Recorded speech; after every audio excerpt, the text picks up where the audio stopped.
Outer ring రోడ్డుకు అవతల త్వరలోనే భారీగా శాటిలైట్ టౌన్షిప్లు రానున్నాయి. ఇందుకు అనుమతులు ఇచ్చేందుకు హెచ్ఎండిఏ కసరత్తు చేస్తోంది.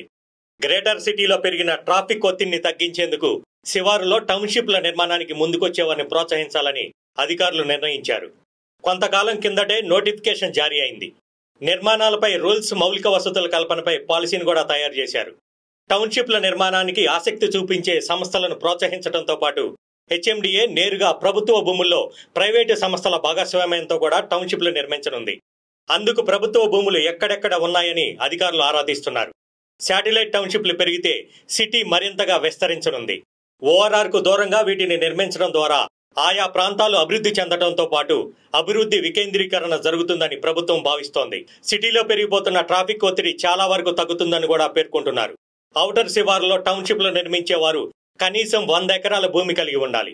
ఔటర్కు కనీసం 5 కిలోమీటర్ల దూరంలో నిర్మించాలనే రూల్ కూడా పెట్టారు.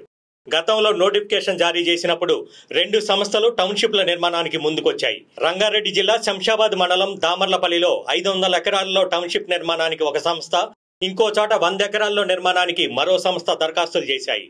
ఇంకొన్ని సంస్థలు కూడా ఆసక్తి చూపుతున్నట్లుగా అధికారులు తెలిపారు. టౌన్షిప్లలో 100 అడుగుల అప్రోచ్ రోడ్డు తప్పనిసరిగా ఉండాలని, మిగిలిన మౌలిక వసతులు కల్పించాలని రూల్ పెట్టింది.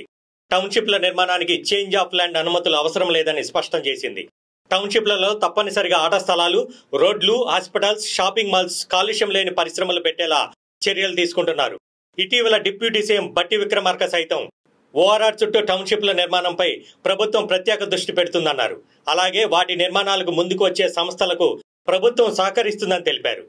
గ్రేటర్ పరిధిలో రోజురోజుకు పెరిగిపోతున్న జనాభాతో ట్రాఫిక్ సమస్యలు ఎక్కువగా ఉన్నాయి.